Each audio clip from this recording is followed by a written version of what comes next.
खरं तर मराठी हीच इतिहासाची जननी आहे. मराठीचा इतिहास सांगताना मराठीचा उगम कधी झाला? तर आईनं आपल्या बाळाला ज्यावेळी पहिली ओवी ऐकवली असेल, तो मराठीचा जन्म म्हणायला हरकत नाही. खरं तर प्रचंड मोठा इतिहास मराठीच्या पाठीशी आहे. सातवाहन काळापासून हा इतिहास साधारणपणे सुरू होतो. साधारणपणे केसी देवरायाच्या शिलालेखामध्ये मराठीचा पहिला उल्लेख आढळतो. तो अत्यंत सापडलेला पुराणातला शिलालेख आहे. श्रवणबेळगोळचा शिलालेख आहे. कुडल दक्षिण सोलापूरचा शिलालेख आहे.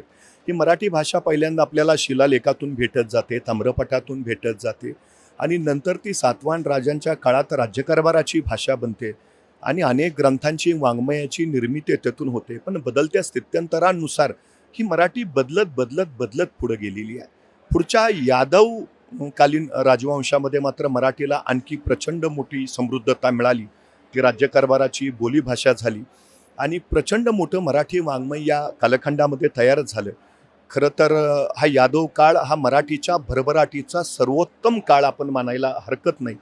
कारण पुढं त्याच काळात मुकुंदराजांनी विवेक सिंधू नावाचा ग्रंथ लिहिला. खरं तर त्याच्यापूर्वी मराठीतला पहिला ग्रंथ जो आहे तो सातवाहन राजा हाल यांनी तत्कालीन काळात संकलित केलेला गाथा सप्तशती नावाचा ग्रंथ, तो अत्यंत ज्ञात असलेला पूर्णार्थ. पण ही ग्रंथांची मालिका पुढं पुढं चालत राहील. खरं तर वाङ्मय आणि इतिहास ही एकमेकांच्या हातात हात घालूनच जात असतात.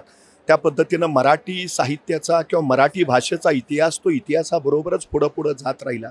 नंतरच्या काळामध्ये माहीमभटांनी लीलाळ चरित्र लिहिलं.